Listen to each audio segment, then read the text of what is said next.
Bon, c'est quoi concrètement un mangaka en France? Cette question elle peut te paraître très bête, mais je t'assure que le terme mangaka est bien méconnu de pas mal de gens. Pourtant, c'est cette profession qui est à l'origine de plus de 25 millions de mangas vendus chaque année en France. Je sais pas si tu conscientises la chose, mais c'est comme si un Français sur 3 achetait un manga chaque année. C'est juste énorme. Malgré tout cet engouement autour du manga, en vérité, il y a très peu de chaînes sur YouTube qui parlent de comment on fait un manga. Et ça, c'est un gros problème. Parce que des jeunes mangaka ou aspirants mangaka qui veulent se lancer sur YouTube, il y en a plein et de plus en plus. Et même beaucoup plus que tu le crois en fait. T'en fais peut-être même déjà partie, toi qui regardes cette vidéo à côté de ton poster Jujutsu Kaisen, ne mens pas. Malheureusement, à forte demande, y a pas assez de contenu qui traite de ce sujet-là sur YouTube. Mais c'est justement pourquoi cette chaîne existe, mon pote. Et je te réserve même une petite surprise à la fin de la vidéo. Alors écoute bien chaque point que je vais t'expliquer parce que ça te servira autant que ça m'a servi à moi. Ah, et pourquoi ce masque? Ouais, je sais, il est beau, t'as vu?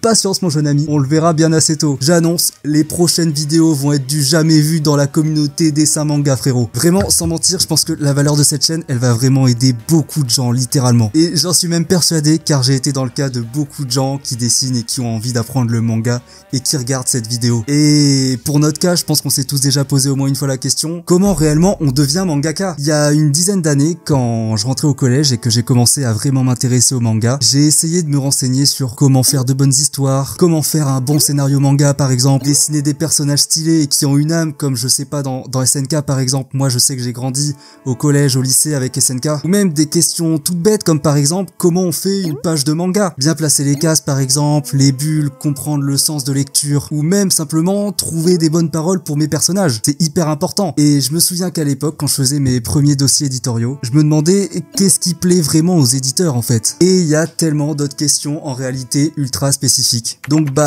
j'ai fait comme tout le monde, quand ils trouvent pas les infos, je suis allé taper sur Google et là...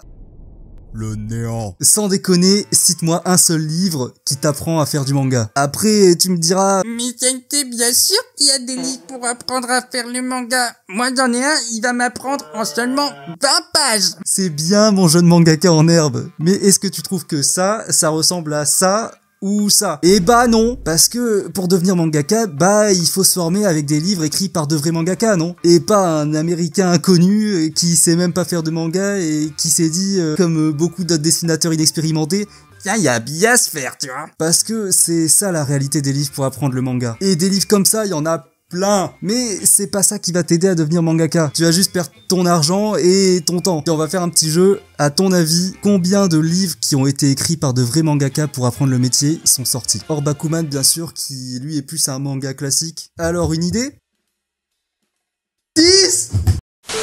Là mon frérot, mais tu vises trop! Seulement 3 petits livres. Et ouais, c'est ridiculement peu. Et quand on y réfléchit, c'est même anormal en fait. Même dans des domaines ultra niches, comme par exemple, je sais pas moi, la couture ou le soufflage sur verre, on a plus de livres écrits par des professionnels qui traitent du sujet. Mais alors pourquoi un tel vide dans ce milieu-là en fait? Je sais pas si tu le sais, mais nous autres les Français, on est les plus gros consommateurs de manga dans le monde derrière le Japon. C'est juste énorme en fait, on se rend pas bien compte. Mais dis-toi aussi, et ça je le sais de sources sûres, on est facile plusieurs milliers, si c'est pas centaines de milliers, à vouloir écrire ou dessiner du manga. Alors, logiquement, s'il y a de la demande, il y a un marché, non? Donc pourquoi une telle différence? La réponse, elle est en fait très simple. Faire du manga, c'est un métier tellement compliqué que tu peux pas l'inventer en fait. C'est pour ça que les livres que je t'ai montrés juste avant, en fait, ils sont inutiles. C'est des mecs qui ont jamais fait ni expérimenté de manga en réalité. Ils savent pas ce que c'est de travailler dans une maison d'édition par exemple. Ces mecs-là, en réalité, ils ont aucune idée de la charge de travail que tu te prends dans la gueule lorsque t'as minimum un tome de 200 pages à pondre chaque année, je sais pas si tu te rends compte. Pareil, ils savent pas quelles sont par exemple les stratégies éditoriales à adopter, pourquoi pas faire ce type d'histoire et pas celui-là, ou même faire telle page de cette manière ou telle page de cette manière-là, parce que ils ont jamais été dans ces conditions. Là, c'est le moment de la vidéo où tu vas te prendre une tarte dans la gueule, frérot. Je vais te donner une info que tous les mecs qui font de la formation dessin manga ou des livres te cachent. Si tu veux apprendre à faire un manga qui rivalise avec les japonais,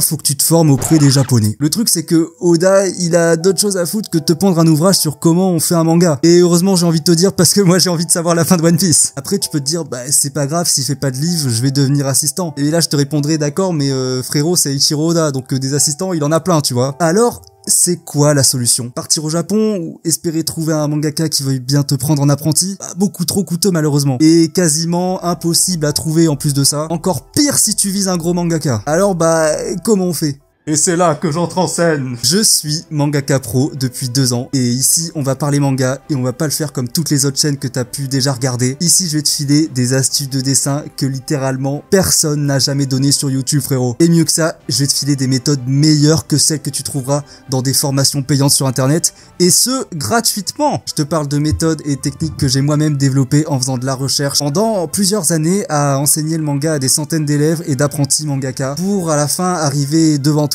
et te pondre des histoires comme ça ou ça ou ça. Grâce à ces années de pratique et mon expérience dans le monde de l'édition manga et aussi les personnalités du milieu que j'ai pu rencontrer, je vais mettre toutes ces connaissances acquises à ton service. Alors attends-toi à des vidéos jamais faites auparavant, comme par exemple comment faire le meilleur dossier éditorial. Je te parlerai de comment marchent les éditeurs français par exemple, ça on le sait pas tu vois. Mais comment écrire de bonnes histoires, en réalité il y a plein de sujets qu'on va aborder. Et on analysera aussi des mangaka célèbres, tu t'en doutes, pour analyser comment ils font des bangers. Et il y aura aussi des tutos dessins un peu innovants, un peu nouveaux sur la plateforme. Et j'insiste, bien meilleurs que la plupart des vidéos que tu peux trouver sur YouTube. Je corrigerai aussi vos dessins et vos pages de manga. Et surtout, je vais casser beaucoup de mythes sur le dessin et comment progresser efficacement. Car il y a beaucoup de pseudo-profs de dessin qui racontent que du bullshit et ça m'énerve. Donc ici, on va rétablir des vérités, BG. Vraiment, je crois sincèrement que cette chaîne, elle va aider beaucoup de jeunes qui, comme moi à l'époque, aujourd'hui se sentent perdus et savent pas exactement quoi faire pour vivre de leur passion et raconter leurs histoires. Des jeunes qui savent même pas où trouver les informations, ni même où se former sans devoir débourser, je sais pas, des sommes comme 5 000 à 10 000 euros. Dans des écoles d'art spécialisées, parfois douteuses, avec des profs qui ont pas forcément l'air d'être des mangaka confirmés et qui t'assurent pas vraiment une place dans le milieu. Et c'est exactement le but de cette chaîne. J'ai vraiment l'intention que d'ici quelques années, cette communauté devienne une armée de jeunes mangaka qui ont la dalle. Un groupe d'auteurs ultra chauds qui se poussent tous vers le haut pour devenir aussi bons que les japonais et enfin venir concurrencer des grands mangaka actuels comme je sais pas, le gars qui fait Chainsaw Man, Jujutsu Kaisen et bien d'autres en fait. Non, sérieusement, je crois profondément qu'on peut arriver à faire vivre un nouvel âge d'or du manga ensemble les gars. Alors si toi aussi tu penses comme moi, t'as plus qu'une chose à faire. Tu prends ton crayon, tu prends ta feuille et tu t'abonnes. Et ensemble, on va changer le monde. Hop hop hop, avant que tu partes, je t'ai dit que t'aurais droit à une petite surprise à la fin de la vidéo. Et chose promise, chose due. Tu vois les 3 livres que je t'ai parlé en début de vidéo?